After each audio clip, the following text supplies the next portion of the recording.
Hello, my name is Nicole Boucher and I'm a mother of 3 boys. When I was a young mother, I had to do some research into parenting techniques to decide what kind I would use. After some research, I decided I would not use force to teach lessons to my children. Here is some of my research, as well as some questions I was left with. The Great Spanking Debate was an article written for Parents Magazine in 2012. It stated that studies have shown 80% of all children are spanked in early childhood. It also stated that spanking tends to be passed down in families. Women who are spanked as children are 50% more likely to spank their own children. Psychologists link spanking and other harmless corporal punishments to mental problems, increased aggression, and relationship problems that can follow a child into adulthood. In 2002, Dr. Gershoff reviewed 88 studies about spanking and found that there is an increased chance for aggression and depression. A 2010 study done by Pediatrics Magazine found that 3-year-olds who are spanked more than twice a month have increased aggression by age 5. Catherine Taylor, PhD, Assistant Professor of Global Community Health and Behavioral Sciences at Tulane University School of Public Health and Tropical Medicine in New Orleans, says that science has found links between increased anxiety and other mental health problems with children as a result of spanking.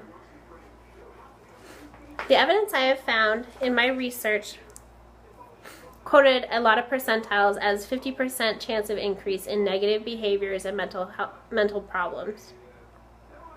Looking at those numbers skeptically, I question if a 50% chance of increase is what every child has in these behaviors, or if it is only the children who were spanked in their homes. Spanking studies are not as controlled as a typical medical trial that might be conducted because every home would be different in parenting styles.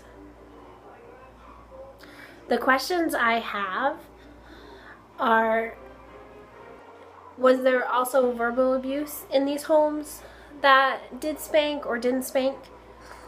Does the method of delivery affect the types of negative outcomes psychologists are seeing?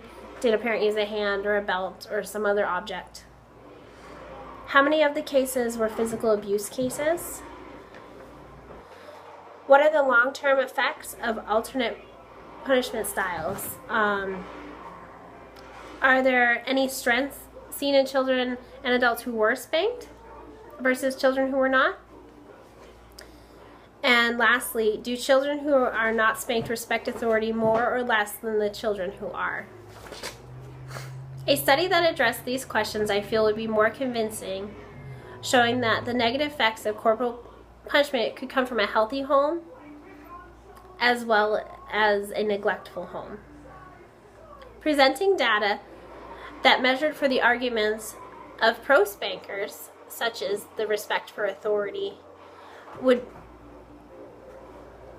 hopefully sway more people to read the research and make an active attempt to change their own behavior as a parent.